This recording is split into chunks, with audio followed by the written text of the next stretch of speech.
നിങ്ങളുടെ ദൈവമായ യഹോവ എന്ന ഞാൻ വിശുദ്ധനാകിയാൽ നിങ്ങളും വിശുദ്ധരായിരിപ്പീൻ. ഇന്നത്തെ പഴയ നിയമ വായനയിലെ തുടക്കത്തെ വാക്യങ്ങളൊന്നാണ്. ദാവീദ് രാജാവാകുന്നു, യെബൂസ്യരുമായി യുദ്ധമുണ്ടാകുന്നു. അവർ ദാവീദിനെ കളിയാക്കുന്നുണ്ട്. മുടന്തരും കുരുടരും മതി ദാവീദിനെ പരാജയപ്പെടുത്തുവാനെന്ന്. എന്നാൽ ദാവീദ് സിയോൻ കോട്ട പിടിക്കുകയും അത് അവന്റെ നഗരമായി തീരുകയും ചെയ്യുന്നു. സൈന്യങ്ങളുടെ യഹോവ കൂടെയുള്ളതുകൊണ്ട് ദാവീദ് മേൽക്കുമേൽ പ്രബലനായി എന്നും ശമൂവേൽ പ്രവാചകന്റെ പുസ്തകത്തിൽ പറയുന്നു. വീണ്ടും ദാര്യാവേശ് രാജാവിന്റെ കാലഘട്ടത്തിൽ ദാനിയേലിനെ സിംഹക്കുഴിയിൽ എറിയുകയാണ്. എന്നാൽ ദൈവത്തിന്റെ കൃപയാൽ സിംഹങ്ങൾ അവനെ ആക്രമിക്കാതിരിക്കുകയും അവൻ വിജയിയായി തീരുകയും ചെയ്യുന്നത് ദാര്യാവേശ് രാജാവ് കാണുമ്പോൾ പറയുന്നു, ദാനിയേലിന്റെ ദൈവത്തെ എല്ലാവരും വണങ്ങണമെന്ന്. പഴയ നിയമത്തിൽ പ്രധാനമായും ദൈവത്തെ വിളിക്കുന്നവരുടെ ജീവിതത്തിൽ പ്രതിസന്ധികൾ ഉണ്ടാകും എന്ന് തന്നെയാണ് പഠിപ്പിക്കുന്നത്. എന്നാൽ ആ പ്രതിസന്ധിയിൽ തളരാതെ നിന്നാൽ നമുക്കും വിജയം വരിക്കുവാൻ സാധിക്കും. വേദനകളിൽ കൂടെയിരിക്കുന്ന ദൈവം. ദാവീദിന്റെ സൈന്യം ദുർബലമാണ്, പക്ഷേ യഹോവയുടെ സാന്നിധ്യം അവനെ വിജയാക്കി തീർക്കുകയാണ്. ദാനിയേലിന്റെ ജീവിതം സിംഹക്കുഴിയിൽ തീർന്നു എന്ന് ലോകം കരുതി, പക്ഷെ അത് പുതിയ തുടക്കമായിരുന്നു. ജീവിതത്തിലുണ്ടാകുന്ന പരാജയത്തിന്റെ കുഴികൾ വിജയത്തിലേക്കുള്ള തുടക്കമാണ് എന്നാണ് ഈ ഭാഗം നമ്മളെ പഠിപ്പിക്കുന്നത്. നൂറുകണക്കിന് പരാജയങ്ങൾക്ക് ശേഷം എഡിസൺ ഇലക്ട്രിക് ബൾബ് കണ്ടുപിടിച്ചു. തന്റെ ആദ്യ പരീക്ഷണത്തിനായി ജനങ്ങളെ വിളിച്ചു കൂട്ടുന്നു. സുഹൃത്തിന്റെ കയ്യിൽ നിന്ന് ബൾബ് താഴെ പോകുന്നു. ആൾക്കാരെല്ലാം പിരിഞ്ഞു പോകുന്നു. കുറെ നാളുകൂടി അദ്ദേഹം പരിശ്രമിച്ചിട്ട് അടുത്ത ബൾബ് കണ്ടുപിടിക്കുകയാണ്. വീണ്ടും ജനത്തെ വിളിച്ചു കൂട്ടുന്നു. ഈ ജനങ്ങൾ മുഴുവൻ കടന്നു വരുന്ന നിമിഷങ്ങളിൽ ദാവീദ് പഴയ കൂട്ടുകാരന്റെ കയ്യിൽ തന്നെ ബൾബ് കൊടുത്തു വിടുകയാണ്.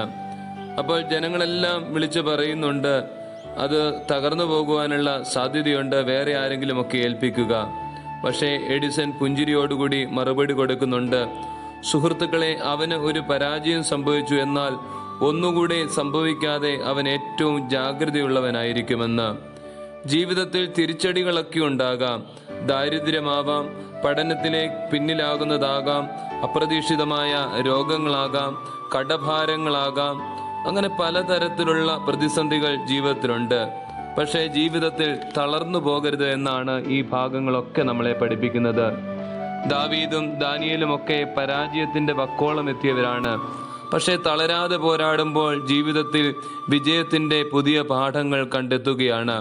ഓർക്കുക, നമ്മൾ ഇന്ന് വിജയകരമായി പിന്നിടുന്ന പാതകൾ ഒത്തിരി ആളുകളുടെ പരാജയത്തിൽ കൂടി തെളിഞ്ഞ പാതകളാണെന്ന് മറന്നു പോകരുത്.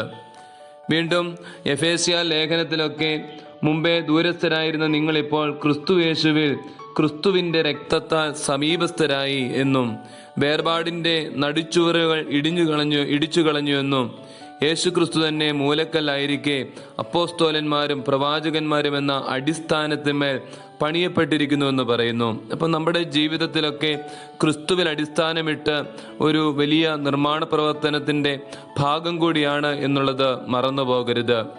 സുവിശേഷത്തിൽ വിശുദ്ധ മത്തായിയുടെ സുവിശേഷം 10-ാം അധ്യായം 5 മുതൽ 16 വരെയുള്ള വാക്യങ്ങൾ. യേശുക്രിസ്തു ഈ ഭാഗത്ത് പഠിപ്പിക്കുന്നത് ഏറ്റവും വലിയ സുവിശേഷ മർമ്മം, ക്രിസ്തീയ സാക്ഷ്യത്തിന്റെ ഏറ്റവും വലിയ കാര്യം സ്വർഗരാജ്യമാണ് എന്നാണ്. രോഗസൗഖ്യവും കുഷ്ഠരോഗികളെ ശുദ്ധമാക്കുന്നതുമൊക്കെ ഇതിന്റെ ഭാഗമായിട്ടാണ്. സമൂഹത്തിൽ രോഗം ബാധിച്ച് പുറന്തള്ളപ്പെട്ട് അപമാനത്തിലായിരിക്കുന്ന ഒരു കൂട്ടം ജനങ്ങൾക്കാണ് ക്രിസ്തു സൗഖ്യം കൊടുക്കുന്നത്. ഇതിൽ കൂടി ക്രിസ്തു പഠിപ്പിക്കുന്നത്, നിന്റെ പരിസരത്തിന്റെ വേദനകളിൽ പങ്കാളികളാകാതെ ക്രിസ്തീയ ജീവിതം പൂർണ്ണമാവില്ല എന്ന് തന്നെയാണ്. ആഡംബരത്തിന്റെയും ധൂർത്തിന്റെയും കഥകൾ കൊണ്ട് സാക്ഷ്യം നഷ്ടമായ ഒരു കാലത്താണ് നമ്മൾ ജീവിച്ചിരിക്കുന്നത്. നമ്മൾ ചിന്തിക്കേണ്ടിയിരിക്കുന്നു, ഏറ്റവും ലാഭകരമായി ആശുപത്രി എങ്ങനെ നടത്താമെന്നും സ്കൂളുകൾ എങ്ങനെ നടത്താമെന്നും ചാരിറ്റി പ്രസ്ഥാനങ്ങൾ എങ്ങനെ നടത്താമെന്നും എന്നല്ല ക്രിസ്തു നമ്മളെ പഠിപ്പിക്കുന്നത് എന്നുകൂടി നമ്മൾ ഓർത്തുകൊള്ളണം. നിങ്ങൾ ഒരു സേവനം നടത്തുന്നുവെങ്കിൽ അത് സൗജന്യമായിരിക്കണമെന്നാണ് ക്രിസ്തു ഇവിടെ പഠിപ്പിക്കുന്നത്. മദർ തെരേസയോട് ഒരിക്കൽ ഒരു ഇന്റർവ്യൂവിൽ ചോദിക്കുന്നുണ്ട്, ലോകത്തിൽ ഏറ്റവും സ്വാധീനമുള്ള വ്യക്തിയാണല്ലോ നിങ്ങൾ പക്ഷെ എന്തുകൊണ്ടാണ് ഒരു ആശുപത്രി തുടങ്ങാത്തത്? മദറിന്റെ മറുപടി ഇങ്ങനെയായിരുന്നു: എൻ്റെ ദൗത്യമെന്ന് പറയുന്നത് ലാഭകരമായി ആശുപത്രി നടത്തുകയല്ല, മറിച്ച് പാവങ്ങളിൽ പാവപ്പെട്ടവരെ ശുശ്രൂഷിക്കുകയാണ് എന്നാണ്. വീണ്ടും ക്രിസ്തു പറയുന്നു: ചെന്നായ്ക്കളുടെ നടുവിൽ ആടിനെ പോലെ ഞാൻ നിങ്ങളെ അയക്കുന്നു. അതിലെ ചെന്നായ്ക്കൾ എന്നത് ബഹുവചനമാണ്, ആട് എന്നത് ഏകവചനവുമാണെന്നുള്ളത് മറന്നു പോകരുത്. ചെന്നായ്ക്കളാൽ വളയപ്പെട്ട ആടിന് രക്ഷപ്പെടുക സാധാരണ രീതിയിൽ ചിന്തിച്ചാൽ സാധ്യമല്ല. കടിച്ചു കീറുവാൻ നിൽക്കുന്ന ചെന്നായോട് പോരാടാനുള്ള ശക്തിയൊന്നും ആടിനില്ല. പക്ഷേ ക്രിസ്തു വരികൾക്കിടയിൽ കൂടി പഠിപ്പിക്കുന്നത് മനുഷ്യന് അസാധ്യമായത് ദൈവത്തിന് സാധ്യമാണ് എന്ന് തന്നെയാണ്. മുടന്തരും കുരുടരും മതി കോട്ട കാക്കുവാൻ, അല്ലെങ്കിൽ ദാവീദിനെ തോൽപ്പിക്കുവാൻ എന്ന് യെബൂസ്യർ പറയുമ്പോൾ ദാവീദ് യഹോവയിൽ ആശ്രയിച്ചു, അതുകൊണ്ട് അവൻ വിജയിയായി തീരുകയാണ്. ആ ദാവീദ് തന്നെ പാടുന്നുണ്ട്: മരണം പതിയിരിക്കുന്ന കൂരിരുൾ താഴ്വരയിൽ കൂടെ നടന്നാലും ഞാൻ ഭയപ്പെടുകയില്ല എന്ന്, കാരണം ദൈവം എൻ്റെ കൂടെയുണ്ട് എന്ന്. വീണ്ടും ക്രിസ്തു ചേർത്ത് പറയുന്നു: നിങ്ങൾ മണ്ടന്മാരാവരുത്, പാമ്പിനെ പോലെ ബുദ്ധിയുള്ളവരാകണം. പാമ്പിന്റെ ബുദ്ധി മനസ്സിലാക്കാത്ത ആദിമ മാതാപിതാക്കൾക്ക് പ്രാവിന്റെ നിഷ്കളങ്കത നഷ്ടമാകുന്നത് തിരുവചനത്തിൽ നമ്മൾ കാണുന്നുണ്ടല്ലോ. അപ്പോൾ ക്രിസ്തീയ ജീവിതത്തിൽ നിഷ്കളങ്കതയും തിന്മയിൽ തോൽപ്പിക്കുവാൻ ദൈവത്തിൽ അടിയുറച്ച ബുദ്ധിയും ഉണ്ടാകണം. റോമാലേഖനത്തിൽ പറയുന്നത് പോലെ ദൈവത്തെ പരിജ്ഞാനത്തിൽ ധരിക്കുവാൻ സാധിക്കണം. ദാവീദിന്റെയും ദാനിയേലിന്റെയും ഒക്കെ ജീവിതത്തിൽ ആ നിർമ്മലമായ വിശ്വാസം കാത്തു സൂക്ഷിക്കുന്നത് നമുക്ക് കാണുവാൻ സാധിക്കും. അതുകൊണ്ട് ഇന്നത്തെ ഈ വേദഭാഗത്തിന്റെ ഏറ്റവും വലിയ സന്ദേശം ഇത് തന്നെയാണ്: നിങ്ങളുടെ ദൈവമായ യഹോവ എന്ന ഞാൻ വിശുദ്ധനാകിയാൽ നിങ്ങളും വിശുദ്ധരായിരിപ്പീൻ.